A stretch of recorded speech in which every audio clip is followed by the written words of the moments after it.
Hello મિત્રો, તમે ઘણી વખત જોયું હશે કે તમારું માઇન્ડ છે ને એ હંમેશા ચિંતામાં રહે છે અથવા તો ફ્યુચરમાં રહે છે. એ પ્રેઝન્ટમાં રહેવા માટે રેડી નથી. આવું તમારી સાથે થયું ઘણીવાર? મતલબ આગળનું વિચાર્યા કરે, આગળનું જ વિચાર્યા કરે, ભવિષ્યનો વિચાર કરી અને ચિંતામાં શબ્દ એના માટે પ્રોપર છે. કારણ કે ચિંતા ભવિષ્યની જ હોય, ભવિષ્યને લઈને ચિંતા થતી હોય. તો આવું તમને તમારું માઇન્ડ એવું રહે, કંઈક ને કંઈક તમને ટેન્શન થયા કરે, કંઈક ને કંઈક તમને ચિંતા થયા કરે. હું તમને એક સરસ મજાનું એક્ઝામ્પલ આપું, બરાબર છે? કે કેમ આવું થાય. માઇન્ડ છે ને એને પ્રેઝન્ટમાં રહેવાનું ગમતું નથી. એ ઓલવેઝ ફ્યુચરમાં જાય અથવા પાસ્ટમાં જાય. તો મોટે ભાગે ફ્યુચરમાં જવાનો વધારે પ્રયત્ન કરે. પાસ્ટમાં પણ અટકેલા હોય છે ઘણા લોકો, પણ ફ્યુચરમાં વધારે હોય છે. હવે એક એક્ઝામ્પલ ઓફ, તમે બસ સ્ટેન્ડ પર ઊભા છો, બસ આવવાને હજુ વાર છે, પણ બસ આવવાને વાર છે છતાં તમે એવું વિચાર કરવાનું ચાલુ કરો કે મને જગ્યા બરાબર મળશે કે નહીં. જગ્યા તરફ તમારી નિશ્ચિત છે, તમારી સીટ નંબર નિશ્ચિત છે, તો તમને એવો વિચાર આવશે કે મને પ્રોપર આજુબાજુમાં લોકો છે, બારી બરાબર આવશે કે નહીં, બારી આવશે તો બારી ખુલશે કે નહીં, ખુલશે, એસી હશે તો એસી બરાબર ચાલશે કે નહીં.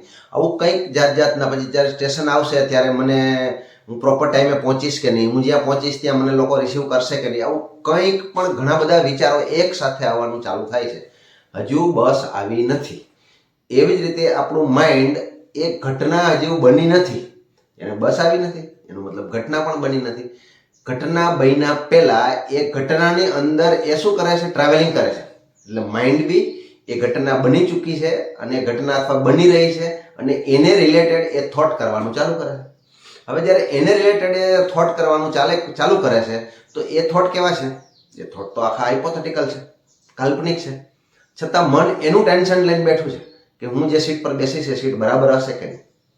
Related to thought, related that type of thought, એવા થોટ આવવાના શરૂઆત થઈ જાય છે. તો માઇન્ડ એવા પ્રોબ્લેમને લઈ અને ઝઝૂમવાનું શરૂ કરે છે કે જેનું હજુ ફ્યુચરમાં અસ્તિત્વ જ નથી, હજુ બસ આવી જ નથી. તો આવી રીતે જ્યારે માઇન્ડ ફ્યુચરનો વિચાર કરવા માંડે તો એને પ્રોબ્લેમ પ્રેઝન્ટમાં શું છે? પ્રેઝન્ટમાં એને કાંઈ પ્રોબ્લેમ નથી. તો આવું તમારી સાથે પણ થતું હશે. આ કંઈક પ્રોબ્લેમ ના કહેવાય, માઇન્ડનું આ પેટર્ન છે. દુનિયા આખીની અંદર ઘણા બધા લોકોને આવું થાય છે. આ કોમન છે. ફ્યુચરમાં જ એમાં જ એને મજા આવે, પ્રેઝન્ટમાં નથી રહેવું. આવું થાય, બહુ લોકોને આવું થાય. હવે આવું થવાના ઘણા બધા કારણોમાંનું એક કારણ એ છે કે જ્યારે પ્રેઝન્ટમાં રહેવાનું આવે ને ત્યારે એકદમ શાંતિ હોય. તમે વિચાર કરો, તમે ભવિષ્યનો વિચાર નથી કરવાનો, ભૂતકાળનો વિચાર નથી કરવાનો. આવું તમે માઇન્ડ વિશે ક્યારેક તમે ટ્રાય કરજો. હું તમને અત્યારે એક વસ્તુ કહું, તમે માઇન્ડમાં ટ્રાય કરજો. તમારે પોતાને જોવાના, પોતાનો વિચારો તમારે ખાલી આમ જોઈને ખાલી આમ ચેક કરવાનું, અત્યારે મને કયો વિચાર ચાલે, ફ્યુચરનો ચાલે છે કે પાસ્ટનો ચાલે છે. એટલે બેમાંથી એક તમારે આવે ને કે ના અત્યારે મારે પ્રેઝન્ટમાં રહેવું છે, આવું તમે કહેજો. આવું તમે કહેશો ને એટલે તમને ખબર પડશે કે પ્રેઝન્ટ શું છે. બરાબર છે? તો પ્રેઝન્ટમાં છે ને હંમેશા શાંતિ હોય, એકદમ ક્વાઇટ શાંતિ, મસ્ત એકદમ સાયલેન્સ આવું હોય. પ્રેઝન્ટ એ આહલાદક અથવા તો આનંદદાયક સ્ટેજ છે, આનંદદાયક સ્ટેટ છે. સ્ટેજની સ્ટેટ એટલે અવસ્થા, state of mind in presence. આ રહેવું એ બહુ આનંદદાયક છે. પણ એની અંદર રહેવા માટે ટેવાયેલું નથી, એટલા માટે એને એમ લાગે ના યાર કંઈક બરાબર નથી, એટલે કૂદકો મારીને જાય આગળ જાય, ફ્યુચરમાં જતું રહીએ. અને એટલા માટે આ તમારી સાથે જે ટેન્શનવાળું અથવા તો ચિંતા થયા કરે અથવા તો અનઇઝીનેસ ફીલ થયા કરે અથવા એવું લાગે કંઈક ગડબડ છે, આવું જે લાગે અથવા કહેવાય ને કે આમ જોઈએ એવી મજા નથી આવતી, આવું જે થાય છે એ એટલા માટે થાય છે.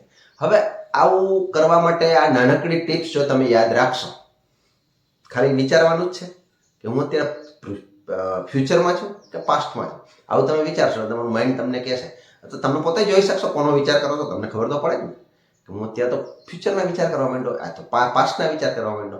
તો આ જે પ્રેઝન્સમાં રહેવું એની એક પ્રેક્ટિસ કરવી પડે અથવા તો એના માટે માઇન્ડને ધીરે ધીરે ટેવ પડાવવી પડે, એની પેટર્ન બનાવવી પડે.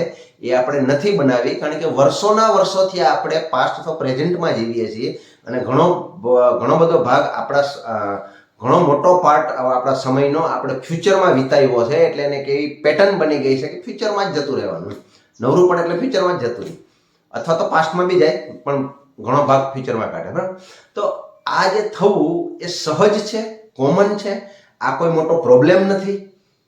પણ જો શાંતિ જોઈએ છે તો શું કરવાનું છે?